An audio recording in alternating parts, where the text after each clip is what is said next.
So this is the moment in service when you're accustomed that you listen to a Dvar Torah, and it says here an announcement, guest speaker, Stephen Scheck, past president. Couple of mistakes here. And work is not a guest. Entonces, número uno. Yes, you don't come, right? He not a guest. Speaker is a speaker, but my admiration for him as I think a good speaker is because he's a doer. Yes. Is a person that when he takes the project goes from A to Z with grace, with strength, with conviction, with love.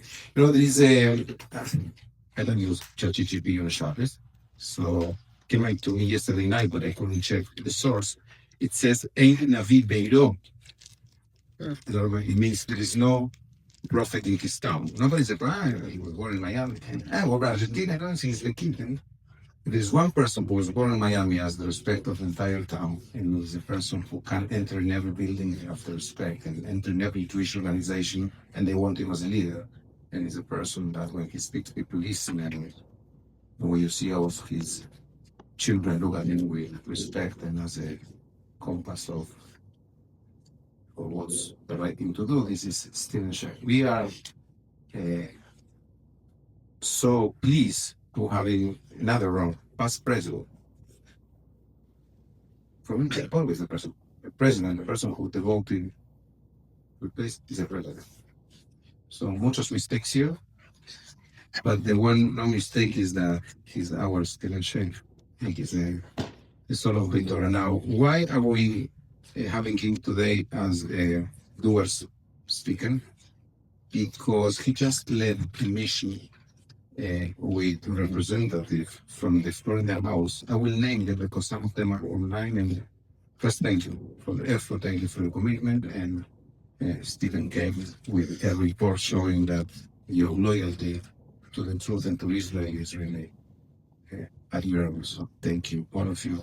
There are Robin Bartman, who is a Democrat, and Mike Gottlieb, who is a Democrat, and Vicky Lopez, which is a Republican, and Juan Porras, a Republican, and Bill Barton, a Republican, and Javi Fernandez, Democrat, Senator Mark Bernard, Democrat, and Alexis Kanata Youth, Republican, which is exactly what we need. Comes to Israel, it's not soccer, it's not the game, it's not the football game. One team. And so let's hear from our not guest speaker, but dual speaker, not past president, but always president, Stephen Scheck, about history. Welcome, Stephen.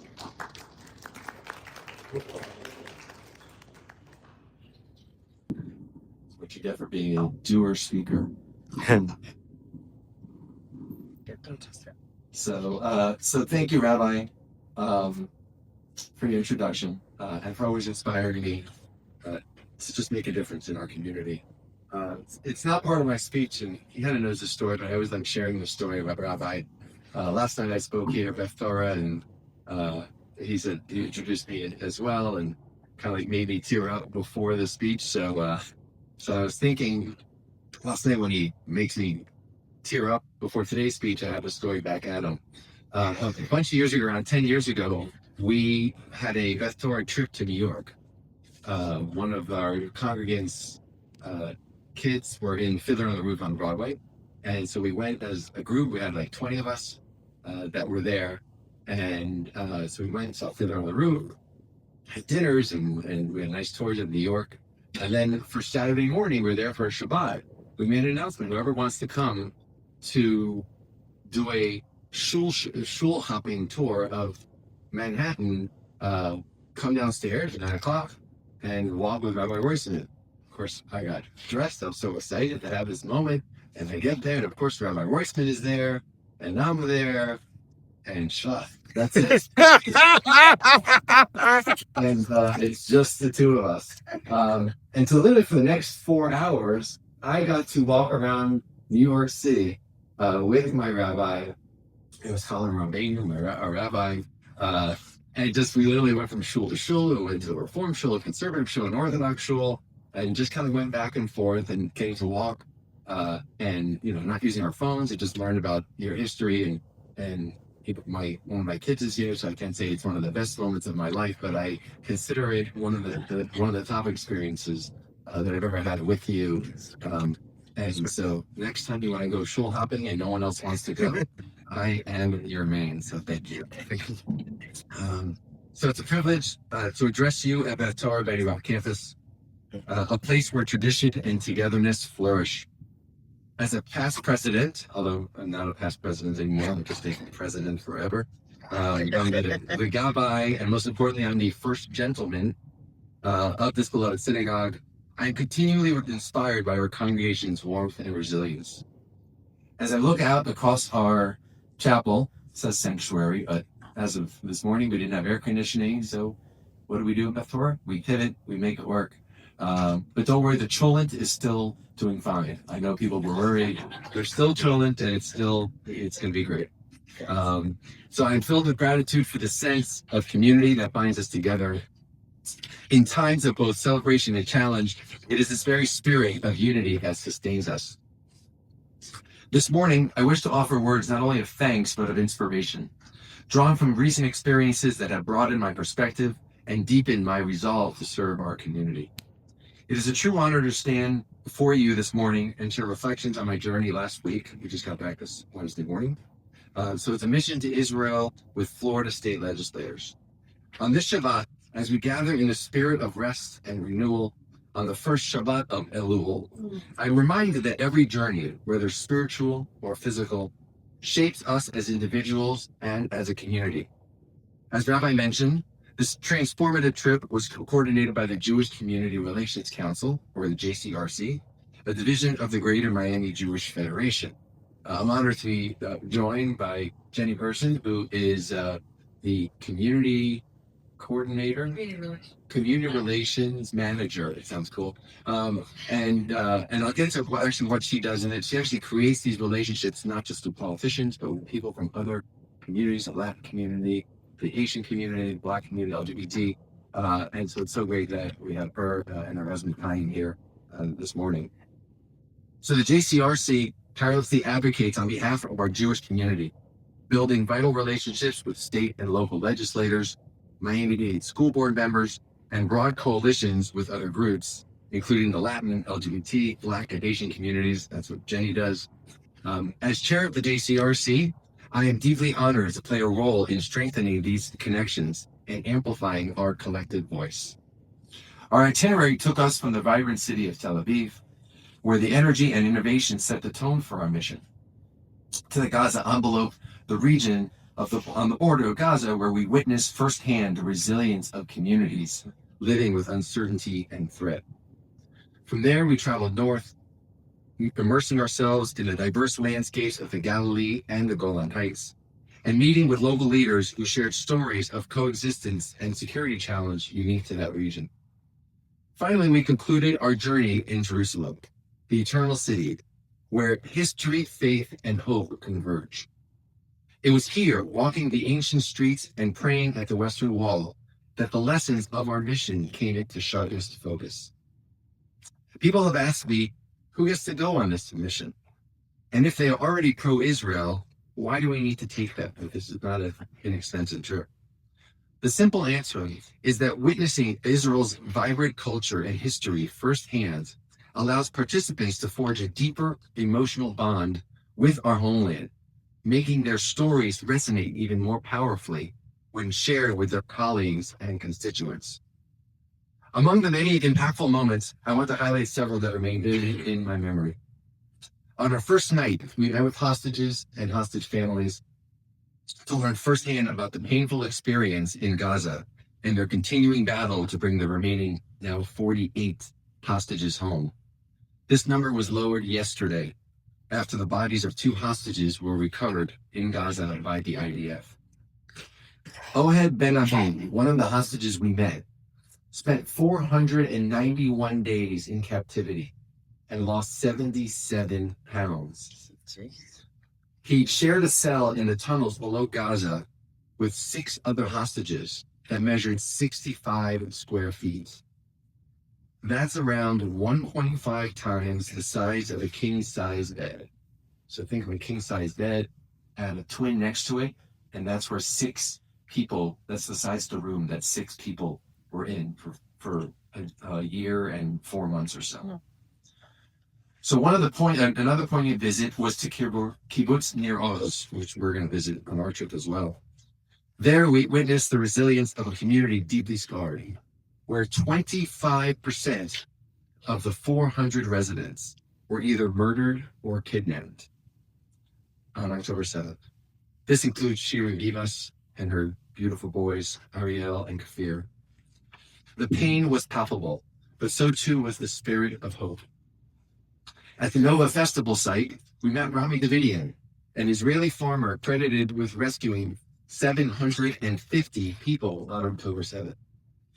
In his small Toyota Corolla, I'm not sure how that number works out, but the way he gathered people, he is credited with saving that many people. His courage reminded us of the extraordinary capacity for heroism in times of crisis. Hopefully you can meet this Israeli hero next March on our Sefer Torah mission, where he will share in the mitzvah of writing in our October 8th Torah. We are honored to spend more than an hour with U.S. Ambassador Mike Huckabee, engaging in conversation about the enduring partnership between our two nations. We listened to Druze Knesset members as they shared painful stories about the massacre of Druze in Syria, a reminder of the challenges faced by minority communities and the importance of solidarity. We spoke with Knesset members from various political parties, learning firsthand about the diversity of perspectives in Israeli democracy and the importance of dialogue across differences. Another memorable encounter was with Ambassador Dor Shapiro, who heads the North American Bureau at the Israeli Foreign Ministry, whose insights into Israeli's foreign relations and regional challenges were illuminating.